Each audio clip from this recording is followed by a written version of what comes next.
নমস্কাৰ এনি ভাৰত 24 চাই থকা প্ৰতিজন দৰ্শক মই স্বাগতম জনাইছো। মই এতিয়া উপস্থিত আছো বজালী জিলাৰ পাঠশালাত আৰু কিয়নো ক'ব লাগিব যিহেতু অসম সাহিত্য সভাৰ আজি দ্বিতীয় টুৰিৰ আৰু এক মুদুলি পৰিৱেশ আৰু ইয়াত ফ্লেগ হোষ্টিং কৰিছে ডক্টৰ সূৰ্যকান্ত হাজৰিকা ডাঙৰীয়া আৰু ক'ব লাগিব ৰাতিপুৱাৰ ভাগৰ পৰাই ইয়াত ভিৰ কৰা পৰিলক্ষিত হৈছে আৰু মোৰ কেমেৰা সহযোগী দেখাব ইয়াত ৭৭খন আচলতে যি পতাকা ইয়াত উত্তোলন কৰা হৈছে আৰু এই ক্ষেত্ৰত মই যাব খুজিম যিহেতু ইয়াৰে কৰ্মকৰ্তা আছে আৰু তেওঁৰ সৈতে মই কথা পাতিবলৈ চেষ্টা কৰিম। কি ক'ব কেনেকুৱা অনুভৱ আজিৰ দিনটোত? বিৰাট ভাল অনুভৱ এটা হৈছে। অসম সাহিত্য সভাৰ এইখন পাঠশালা অধিৱেশন ৭৭ অধিৱেশন ইয়াত অনুষ্ঠিত হৈছে। আপোনালোকে দেখিছে ইয়াত কিছুমান ব্যতিক্ৰম হৈছে, যেনে আমাৰ এই অধিৱেশনত এইবাৰ বাণিজ্য মেলাৰ সলনি আমাৰ বিজ্ঞান মেলা অনুষ্ঠিত হৈছে আৰু বিজ্ঞানৰ বহুত ডাঙৰ বিজ্ঞানৰ অনুষ্ঠানবিলাক আহিছে। ইছৰোৰ পৰা আহিছে, অইল ইণ্ডিয়াৰ পৰা আহিছে, ৰেলৰ পৰা আহিছে, এনেকুৱা বিভিন্ন ধৰণৰ আছে। আৰু আটাইতকৈ ডাঙৰ কথা আৰ্মি আনিছে। আৰ্মি প্ৰায় 500 কোটি টকাৰ তেখেতসকলৰ ইনষ্ট্ৰুমেণ্ট আনিছে। তেখেতসকলৰ টেংককে আদি কৰি গোটেইখিনি আনিছে। এইটো এটা ব্যতিক্ৰম। গ্ৰন্থমেলাখন আমাৰ ব্যতিক্ৰম। প্ৰায় 250 গ্ৰন্থমেলাৰ ষ্টল আহিছে। ইয়াৰ পৰাতো অসমৰ পৰা আহিছে, দিল্লীৰ পৰা আহিছে, কলিকতাৰ পৰা আহিছে। বহুত তেওঁলোকে গ্ৰন্থমেলাৰ কাৰণে যথেষ্ট কষ্ট কৰিছে আৰু গ্ৰন্থমেলাৰ এটা ব্যতিক্ৰম হৈছে গ্ৰন্থমেলাত প্ৰতিদিনেই তেওঁলোকৰ অনুষ্ঠানবিলাক চলি আছে। এইফালে আপোনাৰ নামঘৰৰ আপোনালোকে শুনি আছে, নাম গুণ শুনি আছে। ভকতবিলাকে বহি দিনটো তাত তেওঁলোকে নাম গুণ গায় আৰু আয়তীসকলেও তেওঁলোকৰ সেইবিলাক পৰিৱেশন কৰে। আৰু সাংস্কৃতিক অনুষ্ঠান ক'বই নালাগে। এই 5 দিনৰ সাংস্কৃতিক অনুষ্ঠানত ক'ৰ শিল্পী নাই আমাৰ। যোৱাকালি ৰাতি হৈ গ'ল আমাৰ সাংস্কৃতিক অনুষ্ঠান। সেইখিনিত গোটেই লোকেলখিনি এতিয়া স্থানীয় শিল্পীখিনিয়ে সকলোকে আমি চান্স দিছোঁ। তাৰ আগে আমাৰ কিছু ৰিহাৰ্চেল হৈছে, কিছু স্ক্ৰিনিং হৈছে। স্ক্ৰিনিং কৰি যিবিলাকে ভালকৈ পাৰফৰ্ম কৰিব পাৰে তেওঁলোকক তাত স্থান দিয়া হৈছে। তাৰ উপৰিও আমাৰ বহুত ব্যতিক্ৰম আছে আৰু 56খন উপ সমিতিয়ে অহৰ্নিশে দিন ৰাতি কাম কৰি আছে। প্ৰায় 3000ৰ ওপৰ 4000 প্ৰায় 4000 প্ৰতিনিধি আমাৰ এই অধিৱেশনত ভোট খাইছে। এইবাৰ কাইলৈকে আহি পাইছে প্ৰায় 2500 প্ৰতিনিধি আৰু বাকীখিনি আমি এক্সপেক্ট কৰিছোঁ আজিৰ ভিতৰত তেখেতসকলে আহি পাব, যিহেতুকে আজি 4 বজাত প্ৰতিনিধি সভা আছে। যোৱাকালি হৈ গ'ল কাৰ্যনিৰ্বাহক সভা আৰু সেইকাৰণে এই বৰ্ষৰ মানে এইটো পিৰিয়ডৰ বৰ্ষত এইখনে এক কাৰ্যনিৰ্বাহক সভা আছিল। বহুত গুৰুত্বপূৰ্ণ আলোচনা হৈছে তাতো। আৰু মানুহবিলাকে এতিয়ালৈকে যিবিলাক আমি জানিছোঁ, মই এগৰাকী অভ্যৰ্থনা সমিতিৰ কৰ্মকৰ্তা হিচাপে যিবিলাক মানুহৰ এক্সেপ্টেবল সাহিত্য সভা হোৱা বুলি কৈছে। আৰু ইতিমধ্যে কৈছে প্ৰধান সম্পাদক উপেন্দ্ৰজিৎ শৰ্মা ডাঙৰীয়াই যে পাঠশালাত যিখন অধিৱেশন হ'ল, ইয়াৰ পিছৰ অধিৱেশন য'ত হ'ব তাৰ মানুহবিলাকে কিন্তু এটা চিন্তা কৰিব লাগিব যে এইখনৰ নিচিনা ব্যতিক্ৰমী অধিৱেশন কৰিব পাৰে নে নোৱাৰে তেওঁলোকে। সেইটো কথা তেখেতে ইতিমধ্যে প্ৰকাশ কৰিছে। দেখা পোৱা গৈছে বীৰ শ্বহীদসকলক আচলতে শ্ৰদ্ধাঞ্জলি জ্ঞাপন কৰিছে। বীৰ শ্বহীদসকল শ্ৰদ্ধাঞ্জলি এইমাত্ৰ এই পতাকা উত্তোলন হৈ গ'ল।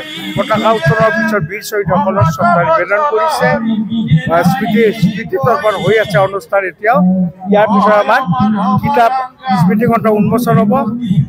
আমাৰ যদিও 1000খন কিতাপ প্ৰিণ্ট কৰাৰ কথা আছিলে, আমি আগৰ পৰা ঘোষণা এটা দিছিলোঁ, কিন্তু ইমানখিনি হয়তো নহ'ব।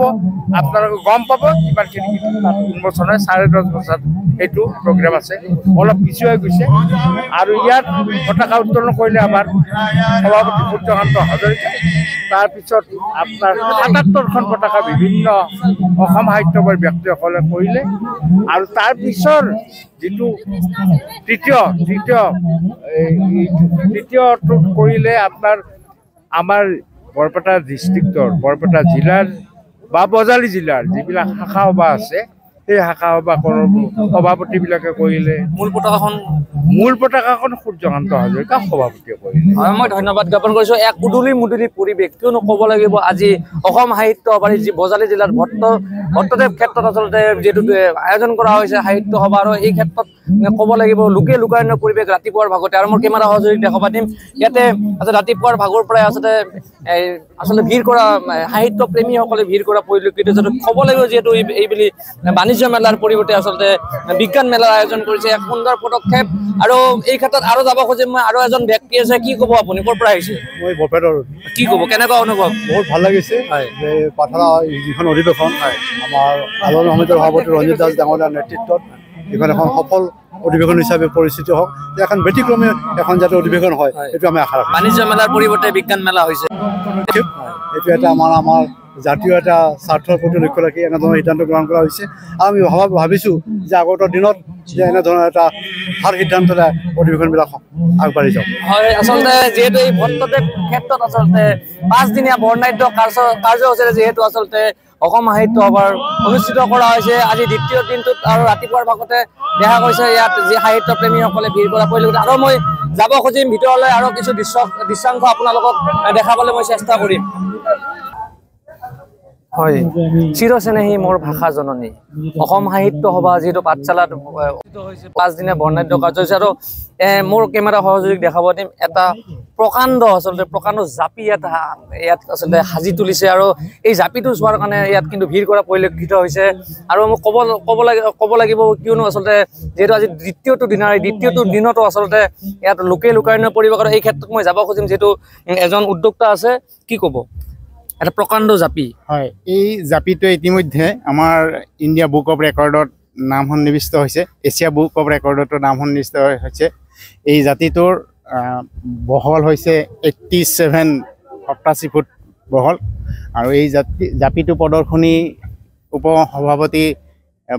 উপসমিতিৰ কাৰ্যকৰী সভাপতি ধনজিৎ দাস ডাবৰ মানে ভাবি পেলাই তেওঁ এইটো কৰিছে আৰু এইটোৱে বহুত সমাদৰ লাভ কৰিছে হয় মানে জাপিটোৱে এটা আকৰ্ষণ লাভ কৰিছে আৰু এই ক্ষেত্ৰত মিডিয়াবোৰ আপোনালোকে সুন্দৰ প্ৰচাৰ কৰিছে সেইকাৰণেও জাপিটোৱে এটা সুন্দৰ প্ৰচাৰ পাইছে মই ধন্যবাদ জ্ঞাপন কৰিছোঁ আৰু জাপিটো দেখাব দিম আচলতে এই জাপিটো আচলতে এটা প্ৰকাণ্ড জাপি আৰু আচলতে এই জাপিটো চাবলৈ আচলতে ভিৰ কৰা পৰিলক্ষিত হৈছে অসমৰ বিভিন্ন প্ৰান্তৰ পৰা আহি আছে ইয়াতে আচলতে উপস্থিত হৈছে কিয়নো আচলতে ৭৭ সংখ্যক যি আচলতে সাহিত্য সভা অসম সাহিত্য সভা এইবাৰ ভট্টদেৱ ক্ষেত্ৰত হৈছে আৰু এই ক্ষেত্ৰত মই আৰু মোৰ সহযোগীক দেখাব দিম যিহেতু ইয়াত বিলুপ্তি হৈ যোৱা আচলতে যিবোৰ বস্তু নোহোৱা হৈ গৈছে সেইবোৰ বস্তু ইয়াত প্ৰদৰ্শনী কৰিছে আৰু এই ক্ষেত্ৰত যাব খুজিম বাইদেউ এগৰাকী আছে কি ক'ব ক'ৰ পৰা আহিছে আমি পাটাচাৰকুচিৰ পৰা আহিছোঁ কেনেকুৱা অনুভৱ এইবাৰ কেনেকুৱা লাগিছে বহুত ভাল লাগিছে বিশেষকৈ জাপিটো বহুত আকৰ্ষণ কৰিছে আৰু